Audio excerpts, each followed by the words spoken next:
ଆପଣଙ୍କ ନାଁଟା କ'ଣ? ସାଧୁ ମୁଣ୍ଡା। ଆଚ୍ଛା, ଏଟା କେଉଁ ଗାଁ? ପାଉଚିଆ। ଏଟା କେଉଁ ଜିଲ୍ଲା? କେଉଁଝର। ଆପଣଙ୍କର ଦେହ ଖରାପ କେତେ ଦିନ ହେଲାଣି ହେଲା? ହେଲାନି ବର୍ଷେ ଖଣ୍ଡେ ହେଲାନି।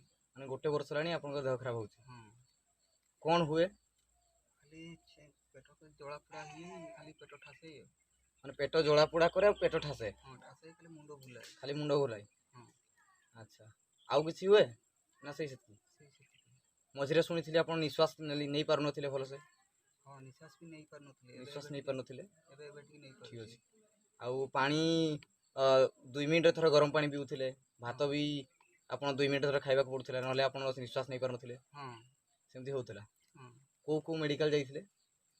ମେଡ଼ିକାଲ ସବୁ ମେଡ଼ିକାଲ ଯାଇଥିଲି। ମାନେ କଟକ ଯାଇଛନ୍ତି? କଟକ ଯାଇଥିଲୁ, କଟକ କେଉଁଝର ବି କେଉଁଝର ଯାଇଥିଲେ? କରଞ୍ଜିଆ ପାଟନା ଯାଇଥିଲେ? ସବୁ ହରିଚନ୍ଦନ। ମେଡ଼ିକାଲ ମାନେ ମେଡ଼ିକାଲ ଗଲେ କିଛି ଭଲ ହେଇନି? କିଛି ଭଲ ହେଇନି। ଆଚ୍ଛା, ଆପଣ ମାନେ ଆମର ଯେଉଁ ଅର୍ଗାନାଇଜେସନର ଯେଉଁ ଆମଲା ଜୁସ୍ ଖାଇଥିଲେ, ସେଟା ଖାଇଲା ପରେ ଆପଣଙ୍କର କ'ଣ ଲାଭ ହେଲା? ଖାଇଲାରୁ ଟିକେ ପରିବର୍ତ୍ତନ ଆସିଛି। ମାନେ ଭୋକ ଲାଗୁଛି ସେଟା ଖାଇଲା ପରେ? ଏଇଟା ତ ଆମଲା ଜୁସ୍? ଆଗ ଅପେକ୍ଷା ଜଳାପୋଡ଼ା ହେଉନି, ଟିକେ ପରିବର୍ତ୍ତନ ହେଇଛି।